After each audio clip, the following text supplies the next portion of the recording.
It goes without saying the transatlantic relationship between the United States and Europe is unique, important. I mean, if you just look at the economic trade, the benefits of the economies, it's just massive. I think something on the order of 50% of the world's GDP is tied up in our relationship.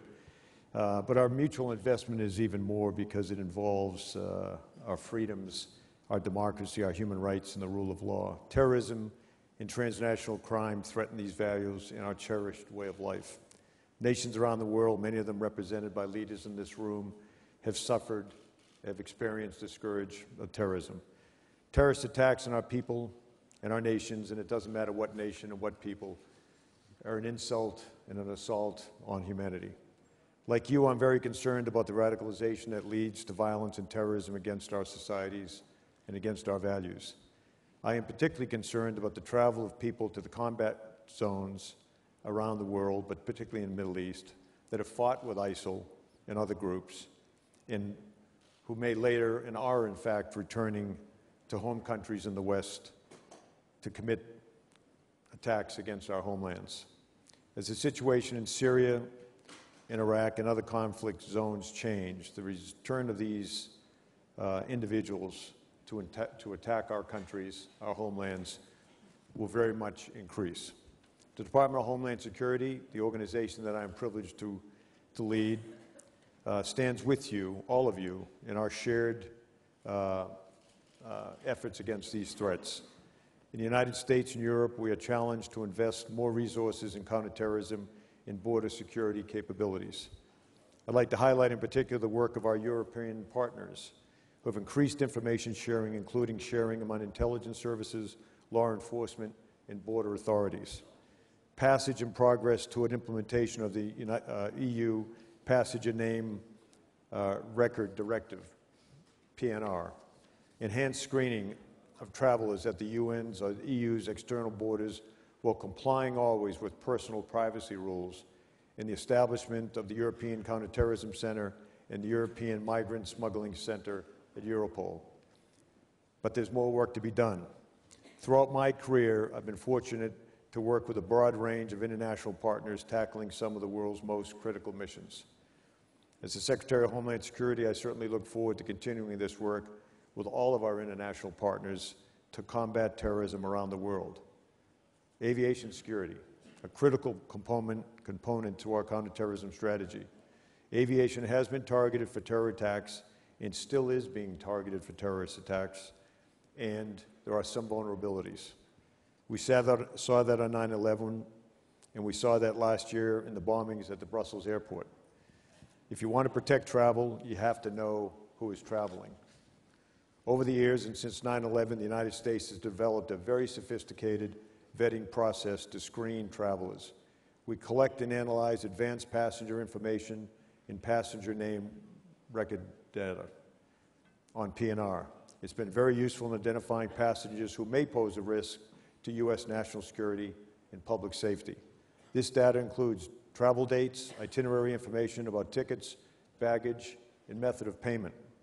It does not include race, religion, health information, or political orientation. Travelers retain the civil rights and civil liberties principles that we all hold dear. Collecting and analyzing this data helps us detect and prevent terrorists, serious criminals, and other high-risk individuals from traveling to my country. This practice allows us to concentrate our attention and resources in those who are most likely to do us harm while facilitating the travel of legitimate individuals. We're quite enthusiastic that our European partners are implementing the EU Passenger Name Record Directive and are working on enhancing their border management in a number of ways. We at the Department of Homeland Security are happy to share our best practices and do share our best practices and technical knowledge as you all move to implement what is a life-saving program.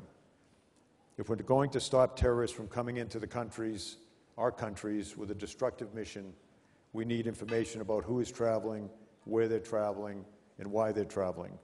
This is the reasoning behind one of President Trump's executive orders entitled Protecting the Nation from Foreign Terrorist Entry into the United States. It was designed as a temporary pause that would allow us, in many ways allow me, to see where our immigration and refugee vetting system has gaps, and gaps it has, that could be exploited. One of the problems we have immediately identified is that we do not always have sufficient information to determine whether travelers from certain countries present a risk to the United States. This is a two-part challenge. We do not have strong counterterrorism partnerships with some countries, limiting our understanding of their security postures and potentially increasing the risk to the United States homeland. And we do not have robust information on the individuals traveling from these countries, limiting our ability to conduct a risk assessment before they travel to the United States. Two of the countries that are named in this executive order are listed as state sponsors of terrorism. They don't cooperate with us.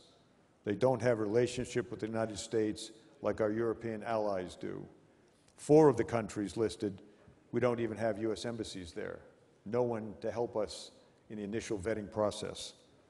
By contrast, consider the visa waiver program, which lets citizens from 38 countries, citizens of all races and religions, that can travel to the United States for business or tourism for up to 90 days without a visa. In 2015, more than 22 million tourists and travelers came to the United States under this program. That is nearly 30% of all the travelers that travel to the United States. We extend this visa-free privilege to citizens of countries that implement stringent security measures and proactively share information with the United States. People often say relationships are built on trust, and they are, but trust is also built on relationships. We trust our visa waiver program partners because we have relationships with them, with you. And I would like to emphasize security relationships. These relationships help us keep all of our citizens safe. DHS is prepared to support all of our partners that implement these kind of reforms that improve their security and their border management. This also extends to refugees and asylum seekers, fully identifying refugees through the use of biometric as well as vetting serves them as well as us. Our world is small and getting smaller. We share both dangers and successes. Nowhere does this happen faster than in cyberspace. And without going into the details of it, it is a threat that emerged seemingly suddenly and has grown beyond anyone's expectations. It's in all of our interest to cooperate against this other form of terrorism, and most of us do. So I think I'll leave it with that, David, and take your questions. General Kelly, I just want to ask you one question before moving on. The immigration order that you discussed and laid out the rationale for, as you and our audience know, encountered legal challenges. First, a federal district court in Washington State stayed its implementation, and then an appeals court affirmed that lower court judgment. And so President Trump has said that he's going to come back with a new version of this executive order that will meet the legal questions that have been raised. I know this audience would be deeply interested in any ideas you could share with us about what the new executive order might look like as it emerges next week. Yeah, I guess I'd begin by saying one of the great advantages I've had in my life is I'm not a lawyer. I just know right and wrong. I take a rational look at these kind of things. It did surprise the United States government that the courts took their action. I don't criticize it. I don't know enough about how they think. But I would tell you that we are contemplating, the President is contemplating releasing a tighter, more streamlined version of the first EO.